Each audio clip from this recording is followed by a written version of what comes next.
Hello and welcome to Housing Development, your one-stop platform for everything housing, real estate and infrastructure development.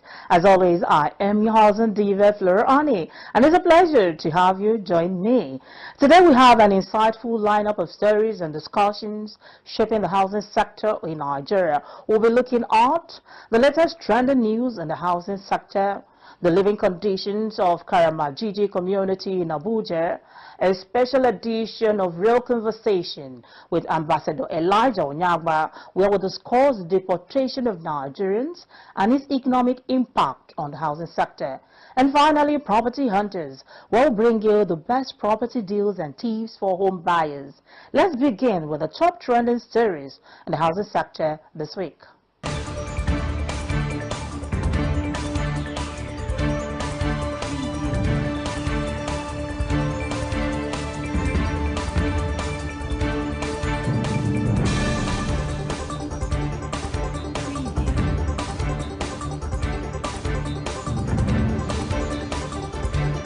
Experts in the housing sector have called on the federal government to tighten all loose ends to ensure that Nigeria does not lose out on the potential of the real estate sector in 2025. Nigeria's real estate sector is one of the critical sectors of the economy, which contributes a reasonable quarter of the country's gross domestic product. However, major issues bedeviling the sector include high exchange rates, housing affordability challenges, as well as inflation, which is gradually eating up the gains in the sector. The National Bureau of Statistics recently reported that Nigeria's inflation rate had reached over 34%. The current rate has put developers on the edge, making affordability a major challenge. Aside from inflationary figures, the high cost of building materials has also become a major challenge. This is occasioned by the volatility of the exchange rates market, as well as the fact that over 90% of building materials in the country are imported. The federal government has announced a 1 trillion naira real estate fund aimed at facilitating home ownership through the provision of low-interest loans at a 12% interest rate. This initiative is designed to make housing more affordable by offering financing options below the prevailing market rates. The fund is expected to stimulate the housing market by enabling more individuals to purchase homes, thereby increasing demand in the real estate sector. The head of investment, ARM, an asset management firm, BE, Adekunbi, said though the program had been registered, however, the fund would be launched in series. According to him, 150 billion naira has been registered and fully subscribed to by the Ministry of Finance and the coordinating minister, adding that the subscription is a concessionary tranche which is aimed at bringing down the interest rates that would be the mortgages. Adekunbi said the second level of the financing, which is Series 2, was mainly for commercial investors, and the intention is to raise up to 100 billion naira from commercial investors, specifically pension fund administrators. According to him, currently the pension fund industry sits on over 20 trillion naira. The head of investment said this fund was one of the structures that had been created to mobilize funding from the sector to address infrastructure challenges, in this instance, specifically home ownership.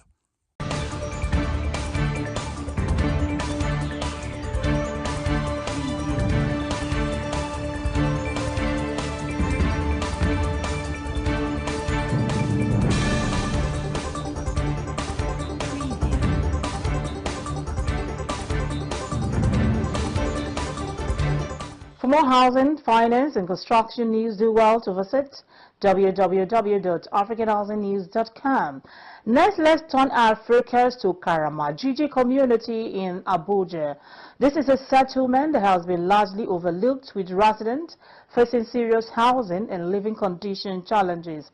Our team visited the community to get first-hand insight into their struggles and hopes for better housing infrastructure.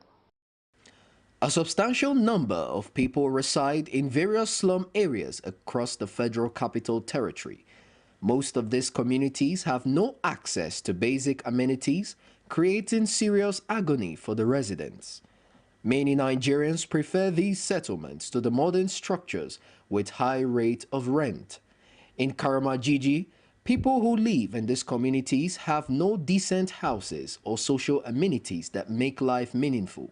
The settlements also do not have proper drainages to control the movement of water, especially in the rainy season. Most of the dilapidated streets are faced with a serious threat of erosion. Housing TV Africa paid a visit to the Karamajiji area of the Federal Capital Territory in a bid to have an assessment of the living conditions of the residents in the area. Many residents decried the worsening living conditions under the current economic downturn. Hasn't been easy. Like, we have so many challenges. Just even the place we live is not nice, and not that we are even happy. Clothes we are putting on, we are not happy with it, and likewise food and water. So we have different challenges we are facing towards this lifestyle.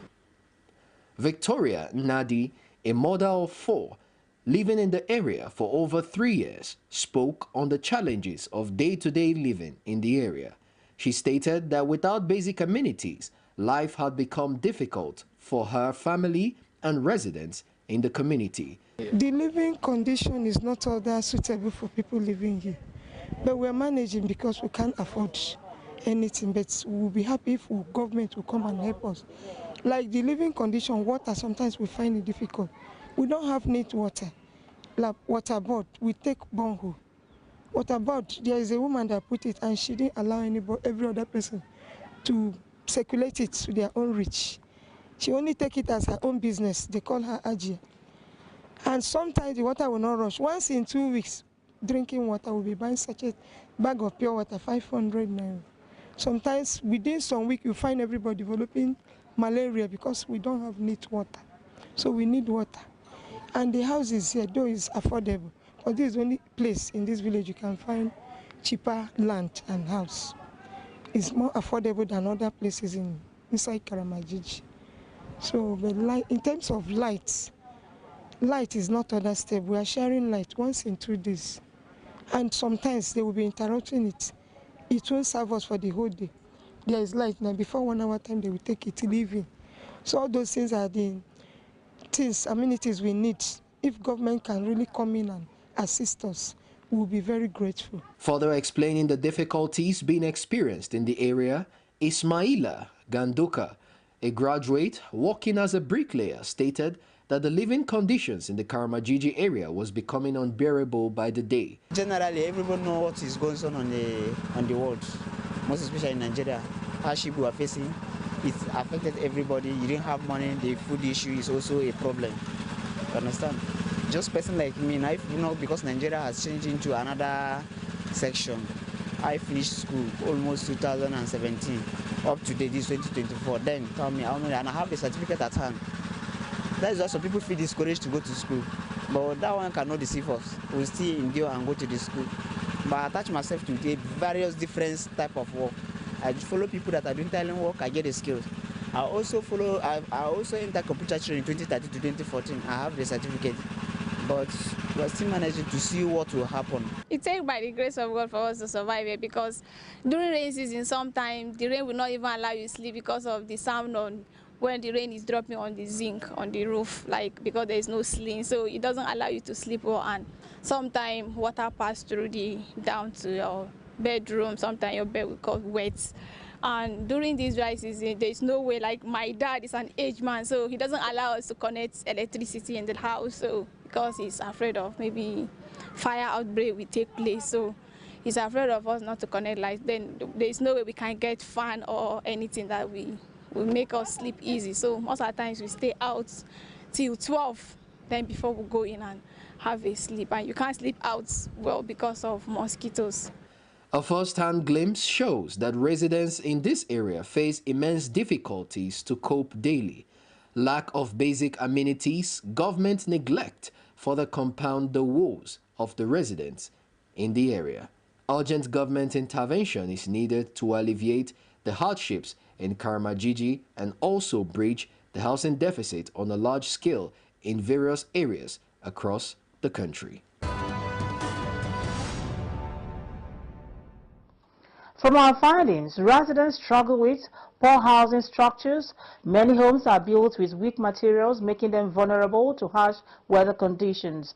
Lack of basic infrastructure, no proper road network leading to poor accessibility.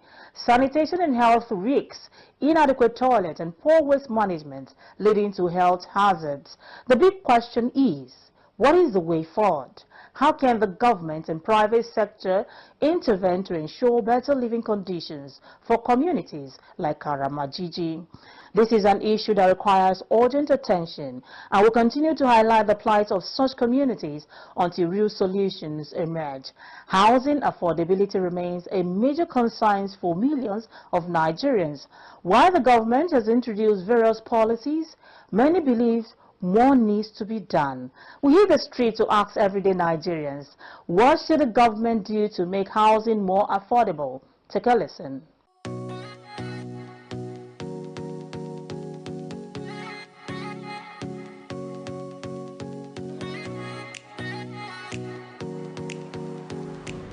We're in Abuja. Naturally, houses in Abuja are high. So I think that maybe because of the infrastructures they're putting in place, and because it's a new city still, we're still developing it and we want to put it at world standard. I think that's part of why everything is high. However, I think there's a way that the government can help to cushion the effect on the citizens. There should be housing policies put into place where funds are made available for people to access these funds, especially for developers as well. So there should be grants, there should be funds, so that they develop properties which are affordable to people. The houses are not what the amount that they charge for them, in my opinion anyway. The rooms are small, the spaces are small, they are compact, but the prices keep getting higher. It's not as if the facilities are being improved upon. When it comes to issue of house rent, honestly, the house rent in Abuja is something else now. One bedroom flat will be hearing 4 million, 3 million, depending on the area though. But I think the government should do something. At least there should be regulation for house rent. It's very important because people are going through a lot. People are suffering. Some people cannot even feed. You know, imagine a man that has 4 children. It's not easy. House rent, as far as I'm concerned, is another big deal, most especially here in FCT. You find out that I don't know if it is the landlords or the agents that are behind the increase in house rent. But if you check very well, you find out that the house rent is exorbitant. Now, if the government was coming, I think the government have to come in on the aspect of what we call extended housing unit. Are you getting me? They can come in to build all these housing units that even the lesser citizen can afford.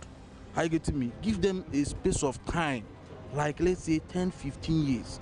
No matter what you're doing, instead of paying this house rent, let me say 1 bedroom flat or a self-contained 1 room apartment, everybody or whatever, lay your hand on the one you can easily afford. Why the government gives you time to pay up? I think that is very, very necessary.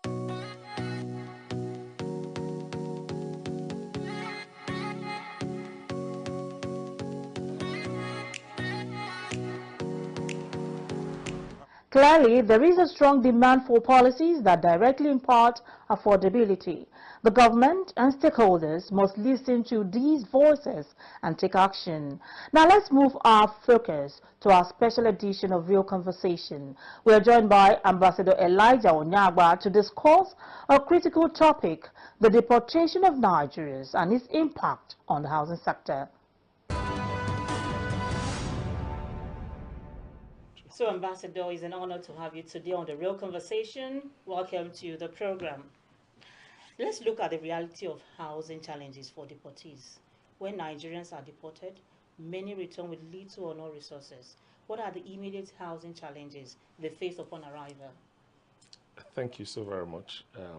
This is not very surprising to have this kind of conversation now, especially this time that particularly the US government and the Trump administration has been hammering on immigration challenges and the need to deport people that are illegally or that have illegally migrated to the United States of America. Deportation has been an issue that Nigerians face. In fact, most developing countries all over the world, because people are always trying to find a way to get greener pasture. You know, so they find very illegitimate way and illegal means of migrating to quote and unquote developed countries. And sometimes you give them visa for visits, they go visiting and then they end up not coming back. Sometimes they go as students and then they finish education, they don't come back. So this is an issue that Nigerian government, Nigerian people actually, and quite a lot of countries have been facing. But the issue is, what are the challenges that deportation, brings to Nigeria? There are quite a couple of them. You can look at it from the point of view of economic implications. You can look at it from, how does housing, play a role. The first is that usually, even before people are deported, people go out of a country, and one of the first things they do and how they contribute to economic development is sending monies back home, or what in economic terms we refer to as remittances. If you look at the numbers, the remittances that come into Nigeria far outweighs the volume of funding that come into Nigeria by way of foreign direct investments. Because families try as much as possible to send in funding home. Some $100, some $200, some $1,000. All of this happen on a daily basis. That when you aggregate them, for example, if I take the US economy, for example, billions of dollars come into Nigeria from the US economy on an annual basis, just through remittances. Because people are working, sometimes they want to build houses, sometimes they want to invest in real estate in Nigeria, sometimes they're looking for investment opportunities because this economy provide a high rate of returns on investments. Say, for example, even in the real estate market, because the land that you buy in Abuja today, so long as you have proper title documents, be assured that between now and December, the appreciation will be at least 25%. Sure. And you don't find that kind of returns in properties that you invest in the US or any other developed market. Sometimes the rate of returns is about 4, 5, 6%. But in the developing economy like we have in Nigeria, people that stay in diaspora sending a lot of money to Nigeria because of those that come in for investment purposes will always yield higher returns. All right, Ambassador, let's talk about government responsibility. Does Nigeria currently have any structured policy for housing deportees upon their return to the country? Well, at the moment, there isn't none that I know of. But because we are an economy that is developing, I think that time has come for us to also begin to look at what are the policies that government can put in place to be able to help, deportees that are coming into the country. We need to find a way to encourage government to have some kind of reintegration programs. We are a nation that over 70% are under the age of 30. And therefore, there is pressure on the younger people to go and find something to do outside the country. Some call it Japa, and in the process of the Japa, majority of them, a very significant percentage are done illegally, So there will always be pressure for them coming back into the country one way or the other. Some get involved in war-torn areas, some get involved in rather illegitimate deals that eventually they get arrested and then they are sent back to where they're coming from. So government policy recommendation number one has to find a way to look at what can be done to reintegrate people that are coming back into the country, not just the girls. For the men, for the young people, even for those that are married, how do you deal with that? Second, again, is that our affordable housing policy must also begin to look at this, because when you have people coming into the country as a result of deportation, what that means is that there's going to be increased demand in the local housing. The question is, do you have enough supply to be able to match that local demand that is likely to come as a result of that? So government policies should also be anticipating, government affordable housing policies should be anticipating that these issues will always be there. And therefore, what do we do to be able to accommodate, Thirdly is that we will keep asking our diaspora to continue to invest, because part of the reasons why you have investments is to be able to draw on them when you have challenges of this nature. Because if you do not have anything in Nigeria, some people get out of the country, they don't invest home, and all of a sudden they are back home. I know the challenges we are facing as a people in places like Dubai, for example, where Nigerians have put in a lot of money in real estate there today. Even the visa to go to the United Arab Emirates is a problem, So that's why thinking home is always better, because anything you have in your home is secured. No matter wherever you like, go, but you must always fall back on whatever you have home. To watch the full interview with Ambassador Elijah Onagba, subscribe to Housing TV Africa on YouTube. Now let's talk about one of the biggest housing and real estate events on the continent, the Africa International Housing Show 2025. The AIHS has become the premier gathering for housing stakeholders, attracting developers, investors, policymakers, and industry experts from across Africa and beyond. What can we expect this year? This year's highlights include innovative housing solutions for affordable and luxury real estate, keynote speeches from top industry leaders on the future of housing in Africa, exhibitions showcasing the latest building technology and materials, opportunities for networking and business expansion in the real estate sector. If you're a stakeholder in the housing sector, this is an event you don't want to miss. Date is 26 to 31st July 2025 and venue is Transcorp Hilton Hotel, Abuja.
And now to wrap up today's show, we'll bring you Property Hunters, our segment dedicated to helping you find the best property deals and real estate opportunities.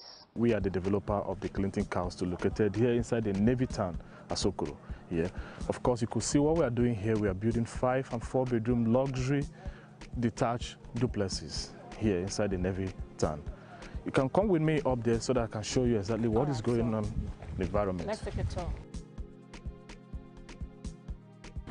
Yeah, you can see this one. This one is at the plastered stage now. It's roofed. Everything is going to come up well like the 3D I sent to you. All right. Yes. So this is one of the major roads that leads to various houses here in the state. Yeah. Okay. Yeah. As you can see, we are still cutting some levels in order to build. Building is going to come up here too, and also there. See. So we'll go up. You can see the serenity of the environment. So superb, very clean and neat. Tell us, where is this location? Asokoro. And I understand it's just a few minutes drive to the presidential Aso Rock Villa. That's correct. That's very correct. Construction is ongoing. Yes, construction is ongoing. Of course, from here now you can feel the texture of the quality of materials we are using. We are not compromising. Everything is of good quality. Look at the blocks. Yeah, we've done with the concrete cement mixture. Everything here is of good, great quality. Of course, the Navy have their own, technical team that do come and inspect what we're doing, because I told you from the beginning it's in conjunction with the Navy holdings, you know. So they have their own team that normally come to inspect what we're doing. So what facilities will subscribers enjoy here when it came to your project? Good. A good asphalted road, security, CCTV. Of course, we are looking at putting solar lights on each of the building. It's going to come up with solar lights, at least 3.5, 2.5 kVA in each of the building. Security here is top-notch. Security is part of it. We are going to have a gym center where people here will come every morning and register to be, you know, gymming and stuff like that in order to be very, very fit. Yes. All right. Good. So how soon are we going to see this completed? Before this time next year. Oh, that's lovely. Yes, before this time next year. So we're looking at a 5-bedroom duplex? 5-bedroom duplex. Are there different house types here? No, 5-bedroom duplexes. And what does it come with? All in suites? All in suites. All the whole rooms are in suites, with walk-in closets. Of course, a very good POP designs, lightnings, good furniture you can talk about in the world. It's going to come out superb. We are not compromising quality here. Everything is going to be of high standard. If you're looking to invest in real estate or find the perfect home, now is the time. That's all we have for you on today's edition of Housing Development Program. Thank you for tuning in. Don't forget to follow us on all social media platforms for more housing updates and discussions. Until next time, stay informed, stay engaged, and keep building for the future. I remain Housing Diva, Fleur Ani. Bye for now.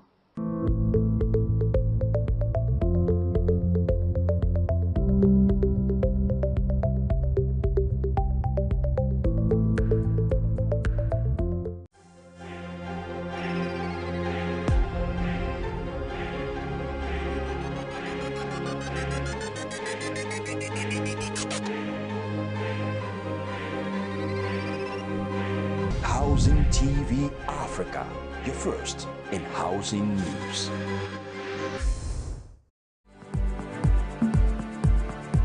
Join us on a captivating experience through the dynamic world of town planning in Nigeria as we delve into the visionary project and insights of top experts, witnessing the remarkable transformation of spaces into extraordinary communities.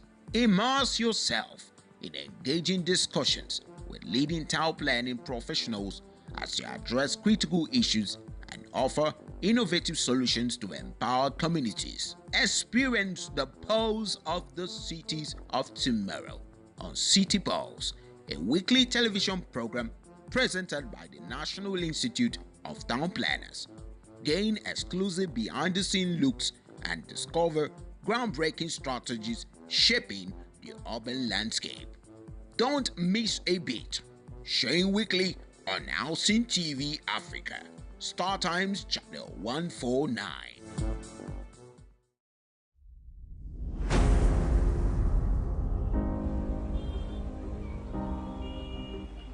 When the city is getting too loud.